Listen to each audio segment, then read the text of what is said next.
love someone dearly. Let's film ourselves having sex. This is your best idea ever. Your most intimate secrets should always be kept private. Enjoyed your video. Our sex tape has been synced to several devices, all of which are in the possession of friends. Oh, my boss. And the mailman. The mailman. It was Christmas. We have to get these iPads back right now.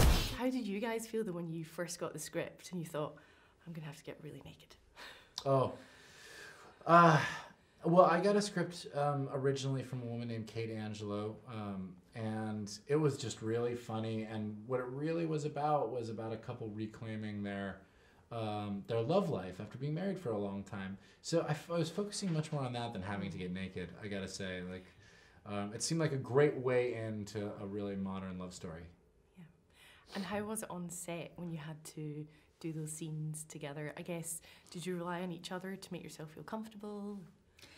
Yeah, I mean, you know, we have a really great partnership, and honestly, we're both kind of just, it's really hard to embarrass us, and we're looking at those situations as opportunities to find humor and make fun, and we weren't really taking ourselves too serious in that, other than we wanted to show how these two people connected with one another, what was authentic to them, and you know, a real dynamic, their dynamic, and hopefully have other people see themselves in them, and as Jason said, really help people to maybe have that conversation about, are we doing, how much are we doing, should we do more to try to keep that spark going. We're not suggesting that you do a sex tape, we're just saying that a commitment to one another is, you know, it's lifelong when you're married. So that kind of leads into my next question about relationships, and when you lose the spark, what do you do? Obviously, not everyone makes a sex tape, but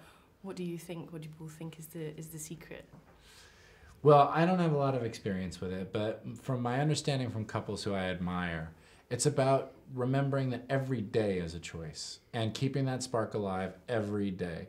The second you feel like you're trapped on a submarine, you know, I think like a different kind of pressure starts to build. But the couples who I really admire in my life, including my parents, are the ones who kind of renew the idea of choosing to be together every day. Very nice. I also wanted to ask you, because you've obviously worked together now a couple of times, you have great chemistry on screen. Can we see you again, do you think, together on screen in the future? yeah, It would be lovely. Yeah, we'd look forward to that opportunity. Yeah. Okay.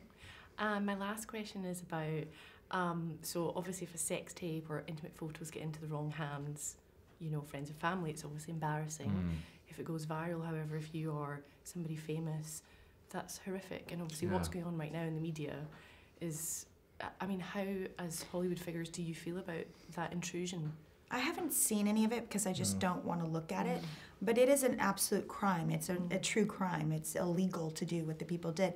But I also think a little bit of the onus is on the media to not print those pictures, to actually take them offline, to not put them out into the world and keep talking about that aspect of it, not showing the images, but concentrating on the fact that this is a violation, and these women have been victimized. Absolutely. I couldn't agree more. Yeah, and I would also say these are moments where it's really tricky, where you hear the thing and you think like, ooh, interesting. And you have to summon something within yourself to say, no, I'm not going to look at that. Even to say, oh, that's terrible. Yeah, it's true. You're still participating. We have to, you know, exercise that. There's some personal restraint. Restraint. It's also really easy, I think, and something has happened where you use the word celebrity as though it's a genetic thing or a type of thing or a different type of person. They were human beings. Absolutely. You know, who are being violated, just like if it happened to your neighbor or something like that. It's a really weird, strange thing. Yeah. Yeah. Absolutely. Okay, thank you so much. And it also knows that everybody's vulnerable to it. It's not just the celebrity who's vulnerable to it. Anybody, everyone is. What the hell? Woo! Hello. I love you. Call 911. Okay. It's okay, he's fine. You sure you don't want to tell me what's going on, honey? Mom, there's some things that you should die just never knowing.